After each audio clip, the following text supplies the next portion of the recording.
મહેસાણાના દીતાસણ ગ્રામ પંચાયતમાં ફરજ બજાવતા તલાટી કમ મંત્રી પર હુમલો કરી તેમની ગાડીમાં તોડફોડ કરવા તેમજ જાનથી મારી નાખવાની ધમકી આપ્યાની ઘટના સામે આવી છે। આ અંગે તલાટી કમ મંત્રીએ લાગણજ પોલીસ મથકમાં રીતસરની ફરિયાદ નોંધાવી છે।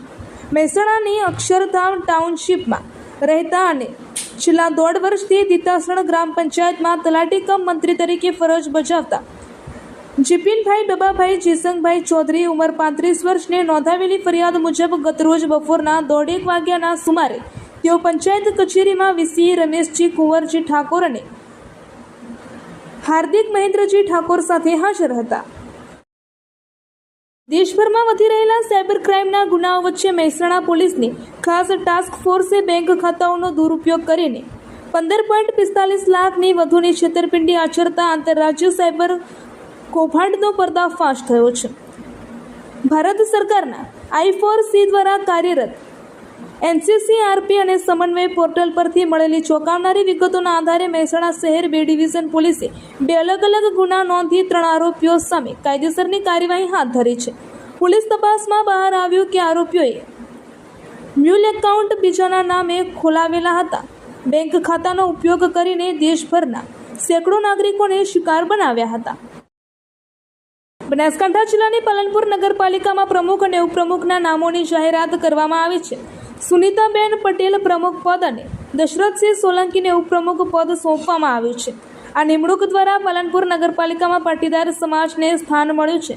ભારતીય જનતા પાર્ટીએ સુનીતા પટેલ અને દશરથસિંહ સોલંકીને પ્રમુખ અને ઉપપ્રમુખ પદ માટે મેન્ડેટ આપ્યું હતું। સુનીતા પટેલ વર્ષોથી ભાજપના સક્રિય કાર્યકર રહ્યા છે। તેઓ વોર્ડ નંબર 8માંથી ચૂંટાઈ આવ્યા હતા। પાલનપુર નગરપાલિકાની ચૂંટણીમાં ભાજપને 27 બેઠકો મળી હતી, જ્યારે કોંગ્રેસને 12 અને અપક્ષ ઉમેદવારોને 5 બેઠકો પ્રાપ્ત થઈ હતી। સિદ્ધપુર નગરપાલિકાના નવા પ્રમુખ, ઉપપ્રમુખ અને કારોબારી ચેરમેનની સત્તાવાર વરણી કરવામાં આવી છે। રણજીતસિંહ સોલંકી પ્રમુખ, પ્રમોદ પટેલ ઉપપ્રમુખ અને અંકુર મારફતિયા કારોબારી ચેરમેન તરીકે નિયુક્ત થયા છે। આ હોદ્દેદારો પેટ્રોલ ડીઝલ બચાવવાના સંદેશ સાથે એક જ બસમાં સવાર થઈને પાલિકા કચેરી પહોંચ્યા હતા અને વિધિવત રીતે પદભાર સંભાળ્યો હતો। પાટણ નગરપાલિકાએ ઐતિહાસિક પિતાંબર તળાવ ફરતે થયેલા 104 ગેરકાયદેસર દબાણોને ચોમાસા પૂર્વે હટાવવા માટે 15 દિવસની આખરી નોટિસ ફટકારી છે। ગંદા પાણી અને આગામી ચોમાસામાં પૂરની સંભવિત સ્થિતિને ધ્યાનમાં રાખીને તંત્ર દ્વારા આ કડક પગલાં લેવામાં આવ્યા છે। પાટણ શહેરના ખાલકશા રોડ પર આવેલું આ વર્ષો જૂનું તળાવ હાલમાં બિનઅધિકૃત દબાણોનો ભોગ બન્યું છે। સિંચાઈ અને વરસાદી પાણીના સંગ્રહ માટે મહત્વપૂર્ણ આ વિશાળ તળાવ ચારે તરફથી દબાણોને કારણે સાંકડું બની ગયું છે। તળાવમાં ગટરના ગંદા પાણી ભરાયેલા હોવાથી સમગ્ર વિસ્તારમાં દુર્ગંધ ફેલાઈ રહી છે, જેનાથી સ્થાનિક રહીશોના આરોગ્યને જોખમ છે। દેશ અને દુનિયાના સમાચાર જોવા માટે અમારી ચેનલ MG લાઈવ ન્યૂઝને સબસ્ક્રાઇબ કરો અને બેલ આઇકોન પર ક્લિક કરો, જેથી રોજની અપડેટ આપને મળતી રહે।